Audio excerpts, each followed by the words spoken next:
C'est avec un profond sentiment de respect et de reconnaissance pour votre rôle essentiel, mesdames, messieurs les journalistes, dans l'enracinement de notre démocratie que nous vous convions aujourd'hui pour marquer nos 100 pas, 100 premiers jours à la tête du gouvernement. Cette rencontre témoigne, à n'en point douter, l'importance que notre gouvernement accorde à la transparence et à la communication avec le peuple tchadien. Vous êtes à la fois, mesdames, messieurs les journalistes, les yeux et les oreilles du peuple et du gouvernement, les gardiens de la vérité et les témoins privilégiés de notre vie publique. Mesdames, messieurs les journalistes, il y a exactement 100 jours, le président de la République, chef de l'État, M. Mohamed Idriss Déby Itno, nous a confié l'exaltante, mais contraignante et difficile mission de concrétiser les légitimes aspirations du peuple tchadien souverain exprimées lors des élections présidentielles du 6 mai dernier. Le projet de société qui a suscité une large adhésion populaire vise à renforcer notre unité, à transformer en profondeur notre pays et à le propulser vers un avenir prospère. Notre pays est aujourd'hui au seuil de sa refondation. Cette refondation exige l'unité d'action, de sacrifice et de la patience pour pouvoir poser des bases solides. Aussi, les matériaux nécessaires à ces fondations doivent-ils passer par l'ingénierie de qualité. C'est à cette lourde responsabilité que nous nous sommes attelés depuis la formation du gouvernement. Mesdames et messieurs les journalistes, en 100 jours, nous ne pouvions prétendre tout accomplir. Cependant, je suis fier de vous annoncer, et d'ailleurs, vous en êtes témoins, que nous avons posé les balises solides de cette refondation tant attendue. Malgré les défis auxquels nous avons été confrontés, tels que l'incendie tragique du dépôt des munitions de Goudji, l'insécurité alimentaire et les inondations dévastatrices, notre gouvernement est resté déterminé et poursuit son chemin de manière inexorable. Dans ces ténèbres, la lumière de l'esprit tchadien a brillé plus fort que jamais. Notre gouvernement, que nous avons baptisé gouvernement d'action et de résultats, est l'expression d'une forte volonté et détermination pour concrétiser les attentes légitimes des Tchadiens. Nous avons lancé de grandes initiatives dans chacun des 12 chantiers contenus dans le projet de société du chef de l'État. De la modernisation de notre administration à la relance de notre économie, en passant par le renforcement de notre système éducatif et sanitaire, les infrastructures et la consolidation de la justice sociale, de la sécurité et de la paix, le gouvernement a entrepris de nombreuses actions. La recension exhaustive de ces actions de tous les ministères est mise en ligne dans le site internet de la primature. Nous lancerons officiellement le site juste après cette communication. Permettez-nous cependant de vous présenter un bref aperçu de ces actions. Mesdames et messieurs les journalistes, la sécurité est la base de tout. Elle est le ferment indispensable de la vie de la nation. Conformément aux engagements du président de la République, les questions de la sécurité et de la stabilité sont restées au cœur de nos préoccupations. Comme vous le savez, tous les vendredis, nous nous retrouvons pour faire la radioscopie de la situation sécuritaire à l'échelle nationale et proposer des thérapies adaptées. Dans cette quête d'efficacité à toute épreuve, la Commission nationale de désarmement a été supprimée. L'objectif est de donner une nouvelle impulsion à la sécurisation en renforçant les opérations de désarmement, tous azimuts sur l'étendue du territoire national. Les opérations de patrouille quotidiennes ont permis de récupérer plusieurs véhicules volés. Dans ces premiers mois de gouvernance, nous avons démontré que la sécurité des personnes et de leurs biens sera optimisée et renforcée tout au long du quinquennat. De même, notre engagement dans la défense de l'intégrité territoriale et la lutte contre le terrorisme sera intensifié. Le processus de démobilisation, désarmement, réinsertion, qui progresse bien comme en témoignent les 2 ateliers tenus à Koundoul, continuera à monter en puissance. Mesdames et messieurs les journalistes, un État, c'est aussi et surtout les institutions démocratiques fortes et conformes à la loi fondamentale. Toutes les institutions prévues par notre nouvelle Constitution sont en place et se renforcent à l'exception de l'Assemblée nationale et du Sénat, dont les élections sont programmées pour le 29 décembre 2024. Cette avancée majeure renforce les fondements de notre démocratie et garantit la séparation des pouvoirs. Je puis vous rassurer que tout sera mis en œuvre pour que ces élections se tiennent de manière libre, démocratique et transparente. Le retour définitif à la normalité institutionnelle nous permet véritablement de concentrer notre énergie, nos efforts et nos ressources sur le chantier socio-économique. Mais déjà, au cours des 100 premiers jours du gouvernement, le défi de la relance de l'économie a été au cœur de notre action. Nous avons réactivé de nombreux projets à fort impact socio-économique qui étaient en suspens et en avons lancé de nouveaux. Les entreprises et les sociétés d'intérêt public ont fait l'objet d'une restructuration en profondeur pour améliorer leur efficacité et leur contribution à notre économie nationale. Nous citons à titre illustratif le projet d'ordonnance relatif à la création de l'Agence d'administration des zones économiques spéciales, AGES, le projet de décret portant modalités d'organisation et de fonctionnement de la Chambre nationale de l'entrepreneuriat féminin et ceux relatifs au transfert respectif des actifs de l'ex-abattoir frigorifique de Farsha et du complexe industriel des abattoirs du Logone à la société LAM Tchad SA. Notre niveau d'investissement dans le secteur de l'élevage se renforce sur le terrain.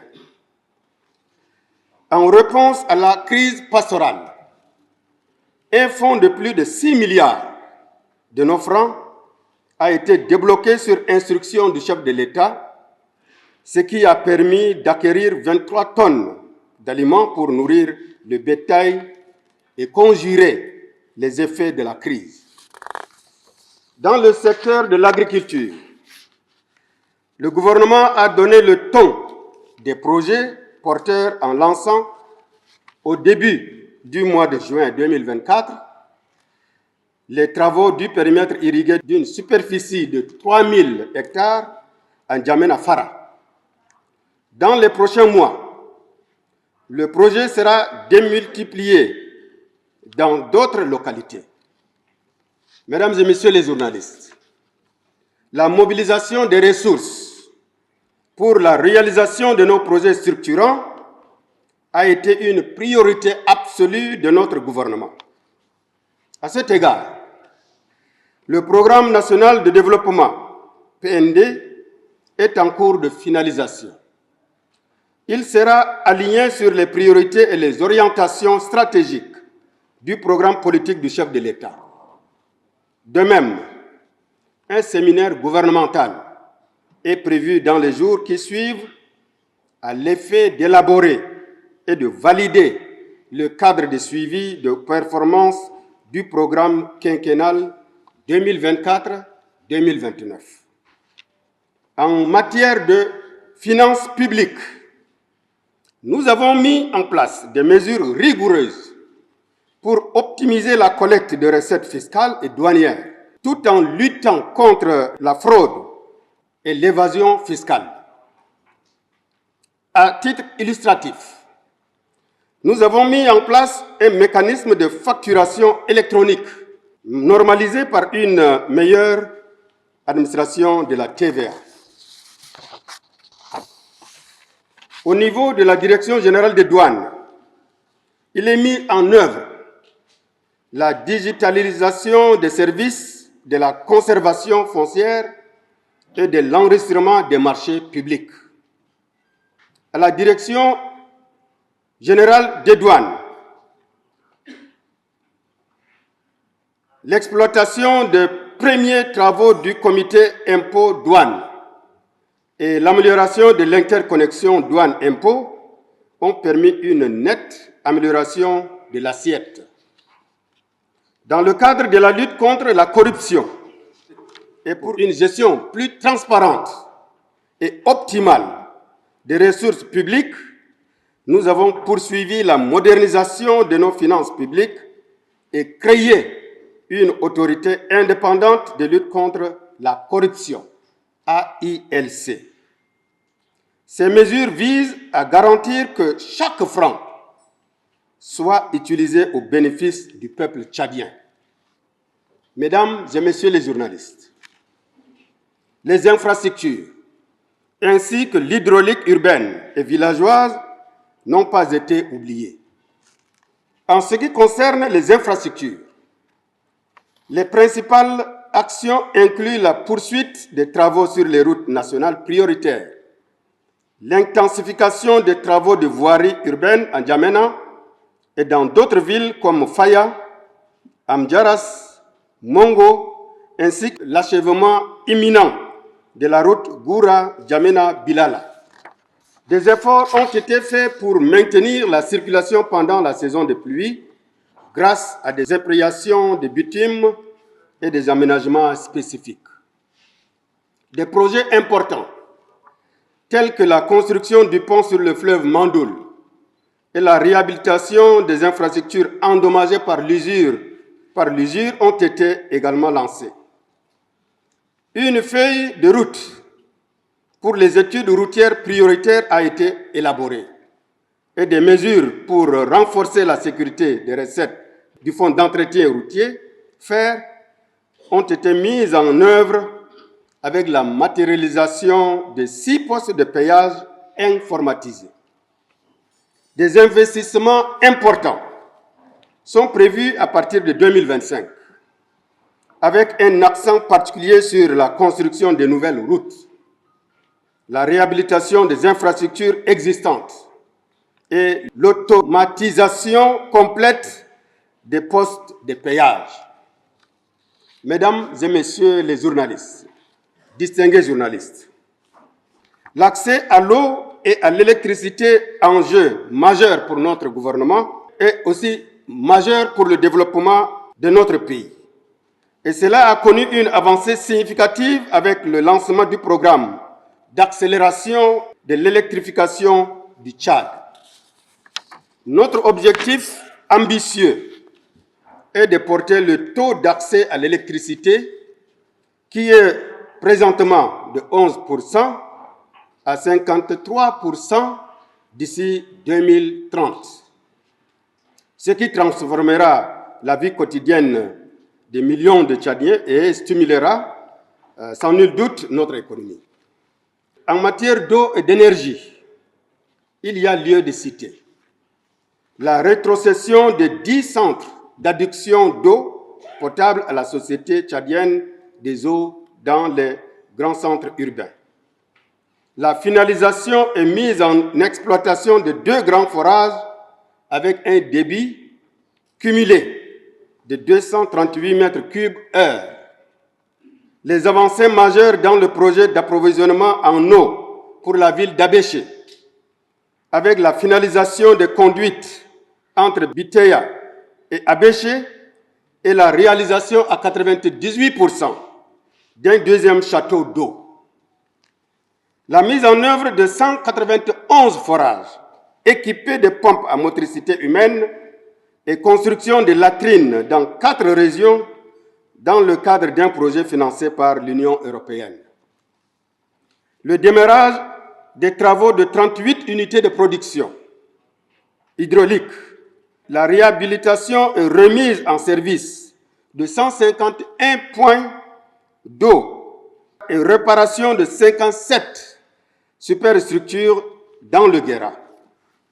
L'augmentation de la capacité d'alimentation en eau potable et en électricité en Djamena.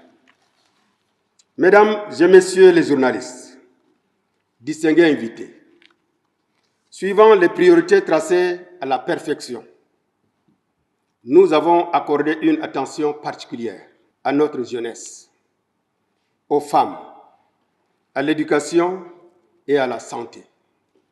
En matière d'éducation et de formation, par exemple, nous avons annoncé la gratuité des inscriptions pour les filles dans tous les établissements publics d'enseignement supérieur. Cette mesure renforce celle portant sur la réduction des frais d'inscription dans nos instituts et universités publiques. Dans la dynamique du social, il est à relever les actions entreprises pour faire face à la cherté de vie. Dès les premières semaines de notre prise de fonction, le gouvernement a pris la mesure audacieuse de réduire les prix du carburant. Cette action salvatrice pour nos ménages se poursuivra de manière résolue dans la perspective d'une réduction significative des prix des denrées alimentaires et des produits de première nécessité. Mesdames et messieurs les journalistes, distingués invités, les inondations dévastatrices que vivent de nombreuses régions du pays mettent à rude épreuve notre capacité de riposte et de résilience collective. Mais face à cette implacable loi de la nature, le gouvernement n'a pas baissé le bras. Pour donner un relief tout particulier à cette préoccupation de premier plan, nous avons mis en place, suivant les lumineuses orientations de son Excellence, Monsieur le Président de la République, chef de l'État, un comité interministériel chargé de la lutte contre les inondations. L'équipe est à l'œuvre, comme vous le voyez à travers les déplacements sur le terrain et les actions multiformes en vue de soulager les peines et les souffrances des populations sinistrées. Notre ambition ultime est de trouver, dans les meilleurs délais, des alternatives pérennes et durables aux équations des inondations qui nous causent tant de préjudices. Nous sommes fermement engagés à améliorer les conditions de vie des Tchadiens. tout en renforçant notre capacité d'adaptation face aux défis climatiques. Bien que beaucoup reste à faire, ces progrès constituent une base solide pour la refondation et le développement durable de notre pays. Je me réjouis que ces réalisations n'auraient pas été possibles sans le soutien de nos partenaires et la résilience du peuple tchadien. Face à l'adversité, nous avons démontré notre unité et notre détermination à bâtir un Tchad plus fort et plus prospère. Un peuple uni autour d'un idéal trouvera toujours des moyens pour surmonter les difficultés qui s'opposent à la réalisation de son idéal. Mesdames et messieurs les journalistes, à l'échelle internationale, notre gouvernement a intensifié ses efforts diplomatiques et économiques pour sécuriser de nouveaux financements. Nous avons négocié avec succès plusieurs accords de coopération et de financement avec nos partenaires bilatéraux et multilatéraux, notamment les institutions financières internationales. En ce qui concerne la diplomatie et le rayonnement du Tchad, notre gouvernement a adopté une approche proactive et dynamique. D'ailleurs, le ministre en charge de la question vient de rentrer de Yaoundé, ayant participé à la conférence de l'OCI.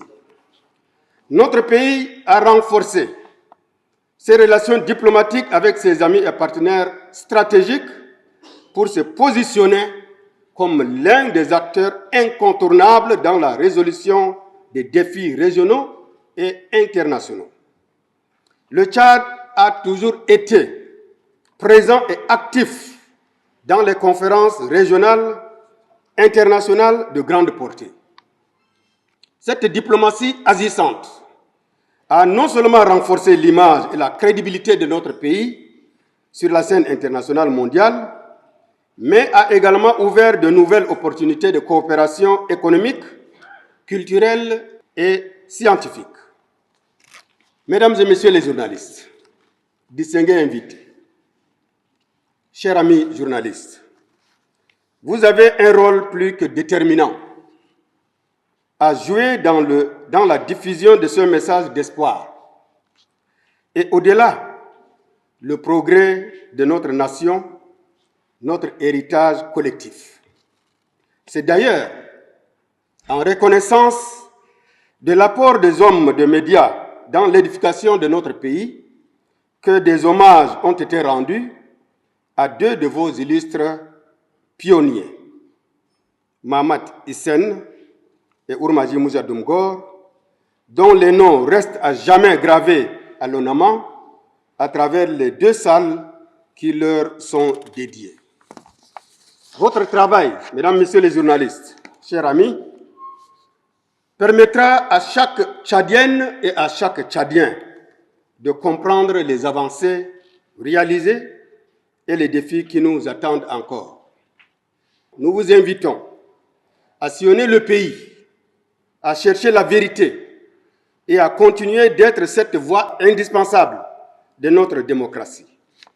Ensemble, main dans la main, gouvernement, presse et peuple, nous construirons le Tchad de demain, un Tchad uni, fort et prospère. Je vous remercie.